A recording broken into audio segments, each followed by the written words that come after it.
कडे विकासाची दूरदृष्टी लाभलेलं कुशल नेतृत्व म्हणजे उपमुख्यमंत्री माननीय नामदार देवेंद्रजी फडणवीस सर, मी आपल्याला विनंती करते आपण सगळ्या इथल्या उपस्थित असलेल्या भगिनींशी संवाद साधावा आणि मार्गदर्शन करावं.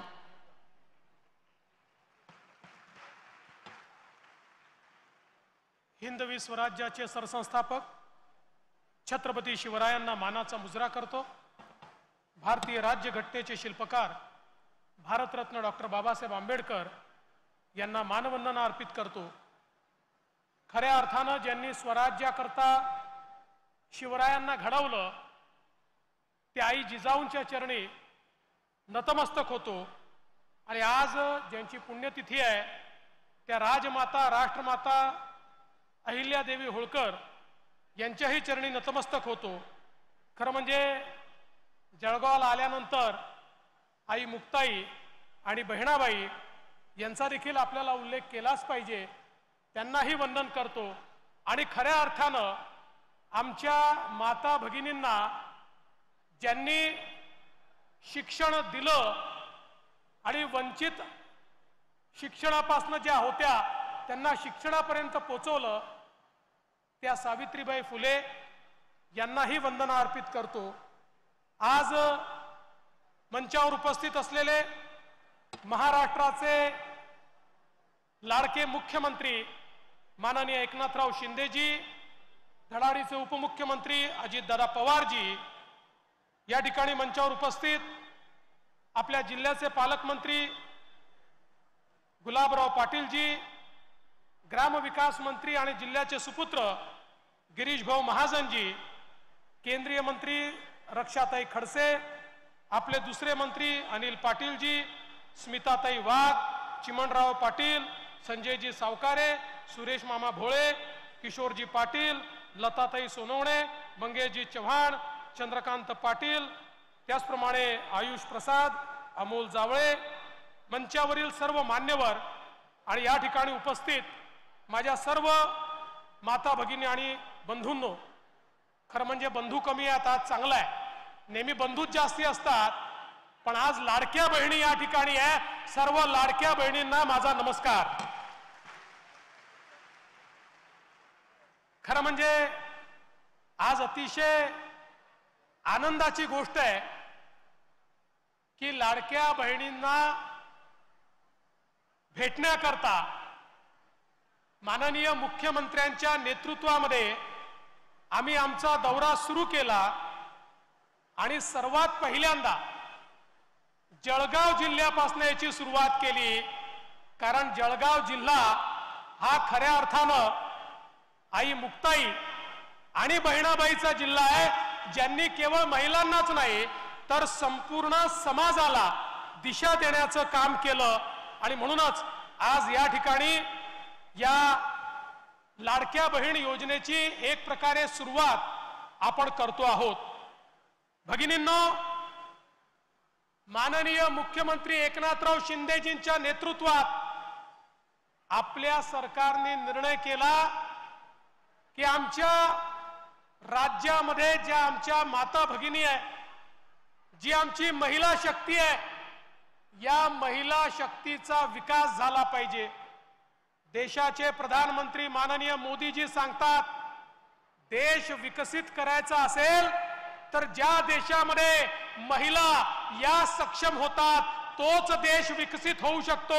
महिलांना मागे ठेवून कुठलाही देश पुढे जाऊ शकत नाही. आणि म्हणून मोदीजींनी सांगितल्याप्रमाणे या महाराष्ट्रामध्येही माननीय मुख्यमंत्र्यांच्या नेतृत्वात महिलांच्या सक्षमीकरणाचं काम हे आपण त्या ठिकाणी सुरू केलं.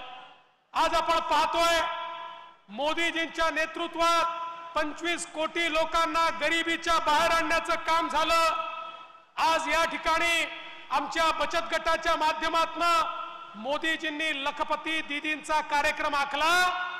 तर आमच्या गिरीश भाऊंच्या नेतृत्वात महाराष्ट्रामध्ये 15 लाख आमच्या बचत गटाच्या महिला या लखपती दीदी झाल्या. त्यांच्या सन्मानाकरता मोदीजी 25 तारखेला याच जळगावामध्ये येणार आहेत आणि कोट्यावधी महिलांना त्या ठिकाणी लखपती दीदी बनवायचा आमचा प्रयत्न आहे. महाराष्ट्रामध्ये 6.5 लाख बचत गटाच्या माध्यमातून 65 लाख कुटुंबांना आपण जोडलाय. 15,000 कोटी रुपयाचं कर्ज आपण त्या ठिकाणी दिलेलं आहे. रिव्हॉल्विंग फंड 30,000 रुपयाचा आपण केलाय. आणि खऱ्या अर्थानं मुख्यमंत्री महोदय, आपण अतिशय योग्य निर्णय घेतला. कारण आमच्या माता भगिनी अशा आहेत, आमच्या बचत गटाच्या महिला अशा आहेत, एकही पैसा कर्जाचा त्या बुडवत नाही, एकूण एक पैसा त्या परत करतात. 15,000 कोटी रुपये दिले, एक एक पैसा परत करण्याचं काम त्यांनी या ठिकाणी केलं. आणि म्हणूनच आता तुम्हाला सक्षम करण्याकरता बाजारपेठ आणि व्यापार पेठ देखील आपलं सरकार देत आहे. आता बचत गट हे केवळ कागदावर असणार नाहीत, तर बचत गट हे महिलांना सक्षम करण्याचं काम करतील. आणि त्याची सुरुवात देखील आज या ठिकाणी झाली आहे. हे सांगताना मला अतिशय चांगलं वाटतंय. या ठिकाणी लाडकी बहीण योजनेच्या माध्यमातून 1,500 रुपये महिन्याला देण्याचा निर्णय आपण घेतला. तर या ठिकाणी काही लोकांच्या पोटात दुखायला लागलं. कोणी म्हणालं तुम्ही महिलांना विकत घेता का, कोणी म्हणालं तुम्ही महिलांना लाच देता का. अरे नालायकांनो, तुम्हाला कधीतरी बहिणीचं प्रेम समजेल की नाही. अरे बहिणीच्या प्रेमाचं मोल नसतं. बहिणी ज्यावेळेस प्रेम करतात, भरभरून करतात. आमच्या बहिणी तर अशा आहे, एक वेळ स्वतः जेवणार नाही, पण भावाला त्या ठिकाणी जेवू घालतील. आपल्या भावाकरता काही पण करण्याची त्या ठिकाणी इच्छाशक्ती आमच्या बहिणींमध्ये असते. त्यामुळे हे 1,500 रुपयामध्ये बहिणींचं प्रेम कोणीच विकत घेऊ शकत नाही. अरे 1,500 रुपये तर या ठिकाणी आमच्या बहिणींना दिलेली भाऊबीज आहे, ते प्रेम आहे. अरे आम्ही तुमच्या प्रेमातून उतराई होऊ शकत नाही, पण जी काही राज्याची क्षमता आहे त्या क्षमतेच्या माध्यमातून आमच्या बहिणींच्या संसाराला थोडासा हातभार आमचाही लागला पाहिजे. म्हणून मुख्यमंत्री लाडकी बहीण योजना आपण सुरू केली. परवा एक नेते म्हणाले 1,500 रुपयामध्ये काय होतं. माझा त्यांना सवाल आहे, तुम्हाला संधी मिळाली होती, फुटकी कवडी पण तुम्ही आमच्या माता भगिनींना दिली नाही. आता आम्ही 1,500 रुपये देतो, तुमच्या पोटात का दुखताय. भगिनींनो, या सावत्र भावांपासून तुम्हाला सावधान राहावं लागेल, ज्यांना तुम्हाला मिळणारे 1,500 रुपये पचत नाही आहे. आणि दादा म्हणाले ते खरं आहे. आमचे काही मित्र गमती गमतीत बोलताना काही बोलतात. कोणीतरी म्हणतं पैसे वापस घेऊ. अरे वेड्यांनो, या देशामध्ये भाऊबीज कधीच परत घेतली जात नाही. एकदा भाऊबीज दिली की त्याच्या बदल्यात केवळ माया आणि माया मिळत असते. त्यामुळे काही झालं तरी या ठिकाणी एक गोष्ट सांगतो, अरे निवडणुका येतील जातील, कोणी वोट देईल देणार नाही, पण मला विश्वास आहे महामाऊलींचा आशीर्वाद आमच्या पाठीशी असेल. आणि जोपर्यंत हे त्रिमूर्तीचं सरकार आहे तोपर्यंत माय माऊलीची योजना कोणाचा बाप बंद करू शकणार नाही. हे या ठिकाणी सांगण्याकरता मी आलेलो आहे. कोणी तुमचे पैसे परत घेऊ शकणार नाही, कोणी आढावा घेऊ शकणार नाही. आता नवीन नवीन नरेटिव्ह तयार करण्याचा प्रयत्न होणार आहे. आता आम्ही आज आढावा घेत होतो, 17 तारखेला पैसे द्यायचे, 1,35,00,000 फॉर्म हे क्लिअर झालेले आहेत. पण त्यात असं लक्षात आलं 35 लाख फॉर्म असे आहेत ज्यांच्या अकाउंटचं आधार सीडिंग झालेलं नाही. आता आम्ही कलेक्टरला इमिजिएटली सांगितलं, हे आधार सीडिंग तुम्ही करून घ्या, कारण तुमच्या खात्यात जर पैसे टाकायचे असतील तर तुमचं खातं तुमच्या आधार नंबरशी जोडलेलं असलं पाहिजे. 1 कोटी महिलांचं जुडलंय, 35 लाख महिलांचं राहिलंय. आता पुढच्या 4-5 दिवसात त्या 35 लाख महिलांचंही आम्ही जोडून घेऊ. पण एखाद्याचं जुडण्याकरता उशीर झाला, काळजी करू नका, त्यांनाही पैसे मिळणार आहेत. आणि 1,35,00,000 आम्ही थांबणार नाही आहोत. या 31 ऑगस्ट पर्यंत ज्यांचे फॉर्म आले आहेत त्यांना जुलै आणि ऑगस्ट महिन्याचे दोन्ही महिन्याचे पैसे देऊ, सप्टेंबर मध्ये तिन्ही महिन्यांचे पैसे देऊ, ऑक्टोबर पर्यंत त्या ठिकाणी आपल्याला दर महिन्यात हे पैसे आम्ही देत राहू. त्यामुळे एखाद्याच्या खात्यात काही चूक झाली, फॉर्म मध्ये चूक झाली, की लगेच तुमचे सावत्र भाऊ तुमच्यापर्यंत येतील आणि तुम्हाला सांगतील बघा बघा तुम्हाला दिलं नाही, तुमचे पैसे नेले, तुमचे पैसे मिळणार नाही. या सावत्र भावांपासून सावध राहा. तुमचे सख्खे भाऊ मंचावर बसलेले आहेत, ते तुम्हाला वंचित राहू देणार नाही.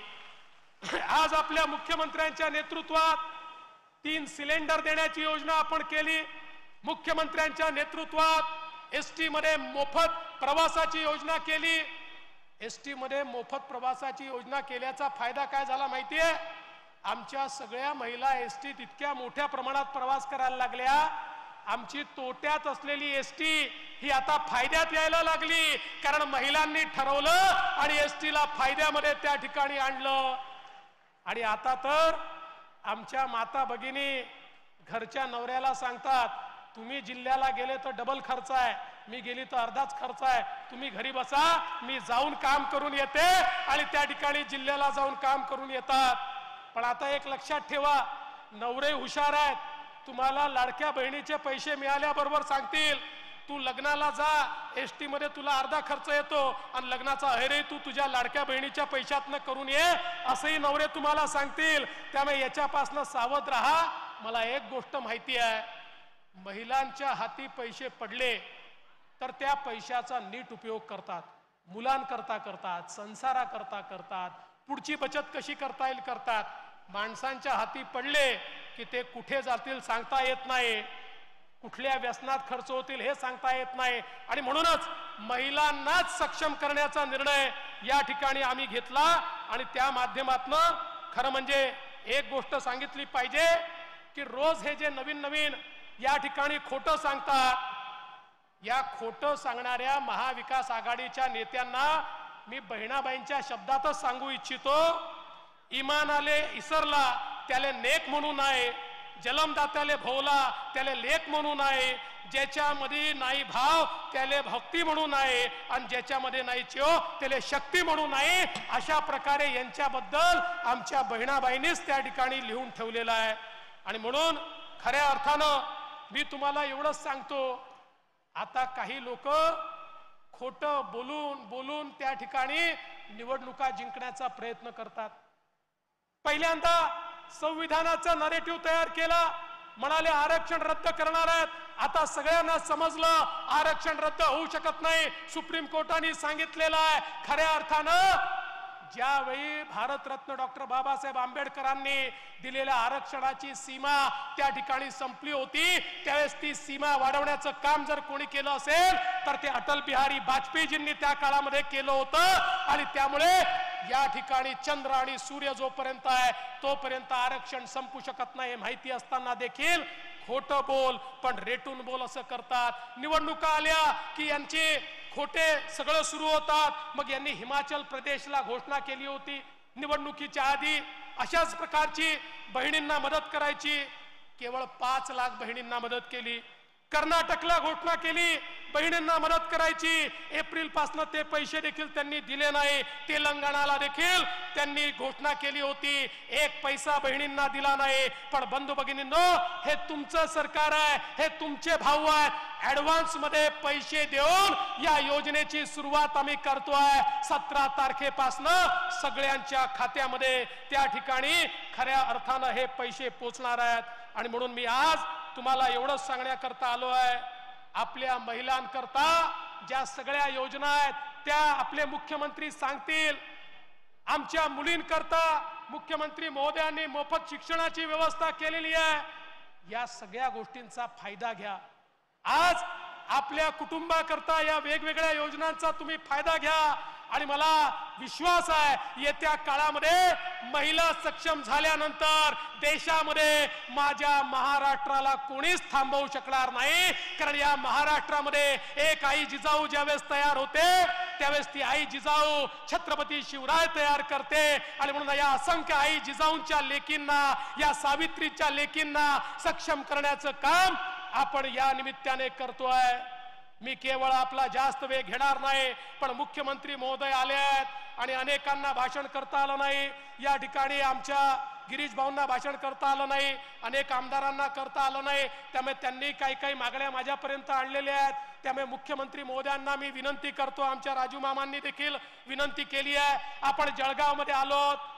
मुख्यमंत्री महोदय, या जळगावमध्ये रस्त्यांच्या विकासाकरता 100 कोटी रुपये द्यावे, अशा प्रकारची जळगावकरांची मागणी आहे. मला विश्वास आहे मागच्याही काळात आपण 100 कोटी रुपये दिले, आताही देऊ. इथल्या MIDCचं एक नोटिफिकेशन काढायचं आहे, ते नोटिफिकेशन देखील आपण काढू. आणि गुलाबरावजी, नार पार गिरणाच्या संदर्भात कोणाच्या मनामध्ये शंका असेल तर ती काढून टाकावी. परवाच मी राज्यपालांची परवानगी नार पार करता घेतली आणि राज्यपालांचं पत्र देखील ट्विट केलेलं आहे. आणि नार पारचं पाणी आमच्या जळगाव जिल्ह्यामध्ये येण्यापासून आता कोणी थांबवू शकत नाही, हे तुम्हाला माननीय मुख्यमंत्री महोदयांच्या साक्षीनं या ठिकाणी सांगतो. आणि या जळगाव जिल्ह्यातले सिंचनाचे सगळे प्रकल्प या ठिकाणी आपण मार्गी लावलेले आहेत. केंद्र सरकार मदत करते आहे. पाडळसे असेल, वेगवेगळे बंधारे असतील, बोदवड उपसा सिंचन असेल, सगळ्या गोष्टींना त्या ठिकाणी आपण निधी दिलेला आहे. त्यामुळे जळगाव जिल्ह्याला सुजलाम सुफलाम करण्याकरता महायुतीचं सरकार हे या ठिकाणी कटिबद्ध आहे. एवढंच बोलतो. पुन्हा एकदा आमच्या लाडक्या बहिणींनी ही जी राखी आम्हाला बांधलेली आहे, ही केवळ राखी नाही आहे, हे तुमचं प्रेम आहे. आणि बहिणीच्या प्रेमाचं कवच आमच्या पाठीशी आहे. आमचं कोणी काही वाकडं करू शकत नाही, हे या निमित्ताने सांगतो. आणि सर्व बहिणींना नमस्कार करून माझं बोलणं संपवतो. धन्यवाद. जय हिंद, जय महाराष्ट्र. जळगावच्या मातृशक्तीला